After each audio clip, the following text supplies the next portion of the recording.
What's going on, everyone? It's Adam and Craig with Grandstand Golf. This is our 2021 tournament preview for the RBC Heritage.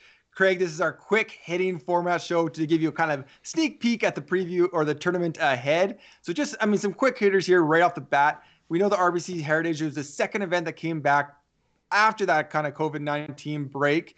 So second event back had a lot of big names at it, but it does return to its traditional schedule spot right after the Masters. What's kind of cool about this one is we do see the past 8 winners. You can kind of see some of the previous winners there teeing up in 2021. And of course, carrying that RBC sponsor name. It's a Canadian sponsor. Just going to show that, put that out there.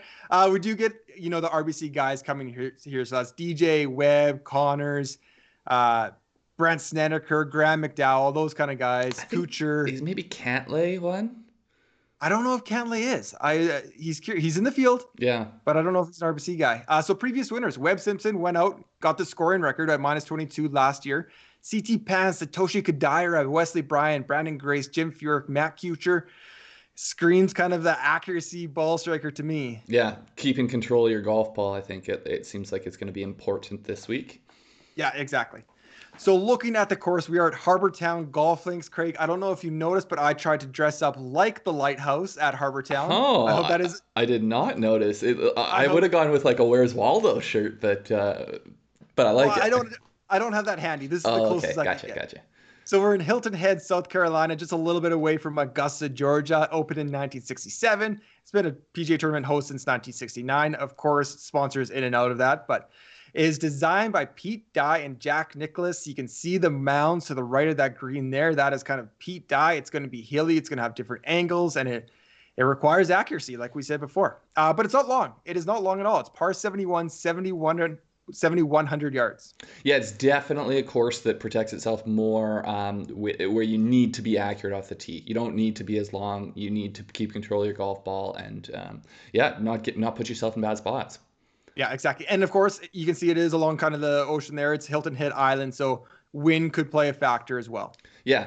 Now, as far as who are the best players potentially who have played this course over the last couple of years, who have the best results, I think I have a feeling Adam's going to question some of my guys here, but here we go. Matt Kuchar, I think this one's pretty no-brainer.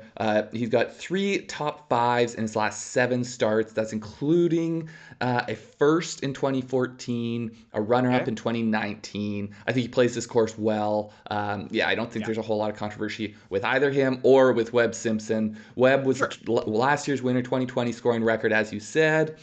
He has been in the top 20 for 4 straight years, and he was also runner-up way back in 2013. Now, Luke Donald, it's not a name I expected to come across, but he has I love this one. He's got an amazing history at this golf course. Crazy. So 9 years, from 2009 to 2017. He was in the top 3 7 times in those 9 years.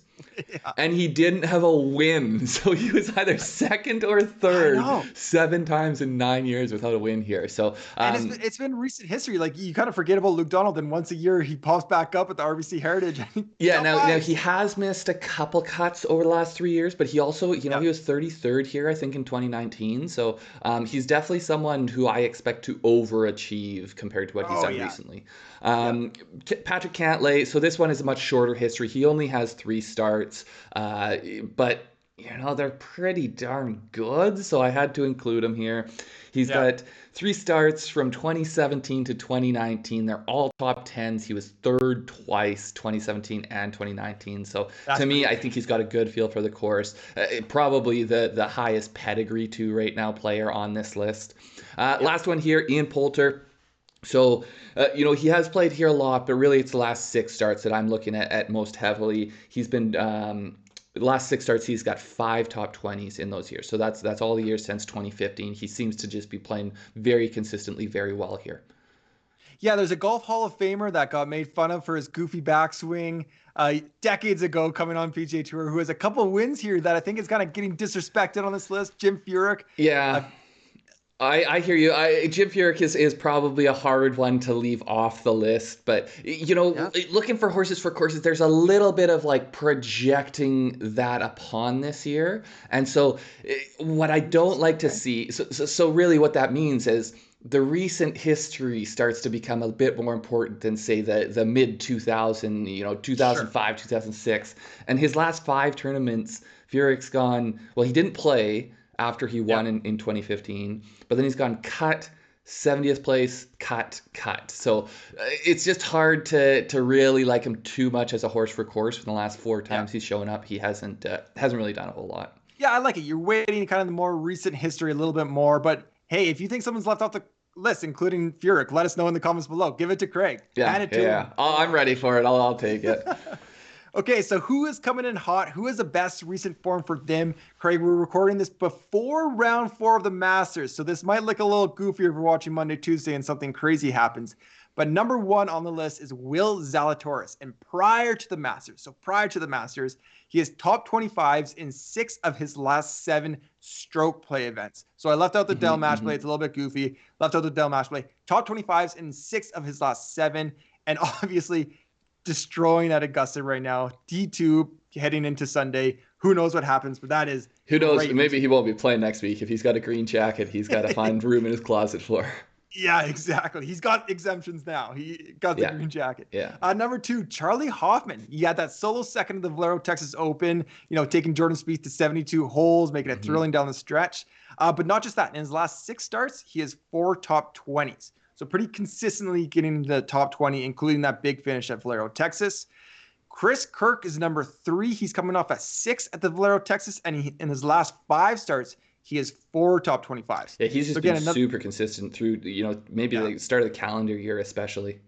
Yeah, exactly. And he's just been really consistent getting those top 25s even recently.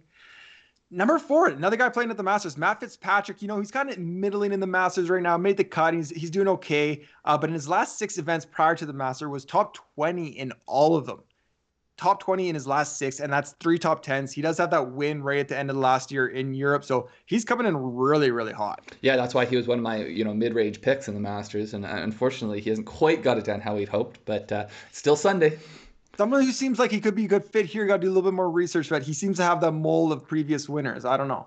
Yeah. But last is Brandon Grace. He won the Puerto Rico Open just a little while ago, but after that, so since that win, he has top 26s in 2 of 3 events. So he does have one miscut, but that was at the Players, top 26s in his 2 other events. Yeah, and I think he actually, I could be wrong on this, but I think he might have a decent course history here. I'll have to, once I'm putting together more of the stats, I'll do a little. 2016 winner. Yeah, okay, there it is. Pretty good history. Pretty good. Okay. First look projections, Grandstand Golf model. It is a little bit less predictive than last week. The Masters seems to do a pretty good job of separating out the top golfers, and it really demands every category.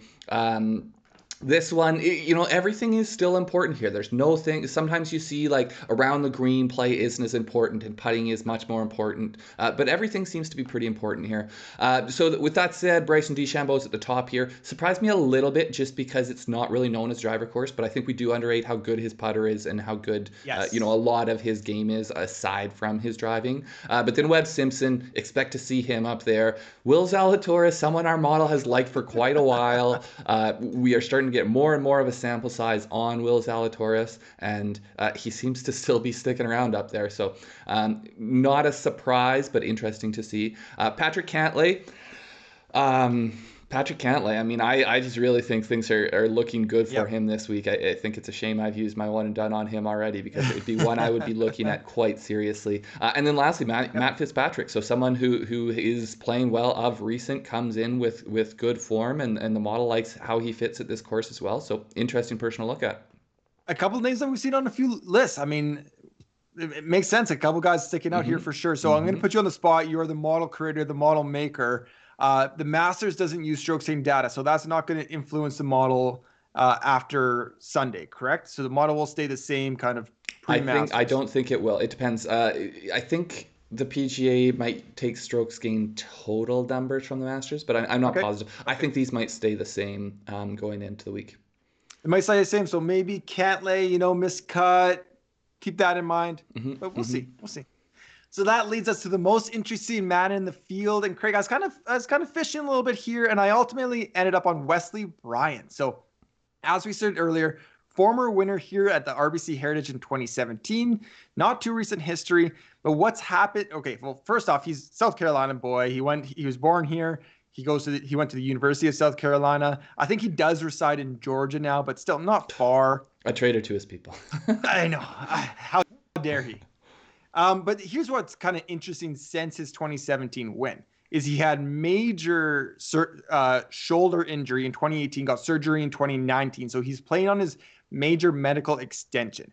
And he only has 9 PGA starts left on that exemption. And he needs 192 FedEx Cup points to kind of get his temporary membership back.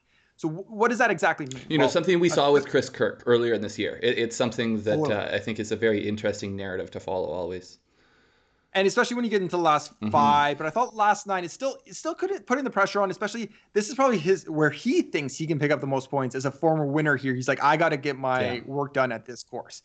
So a 3rd place would get him 190, just to put it in perspective what he would need.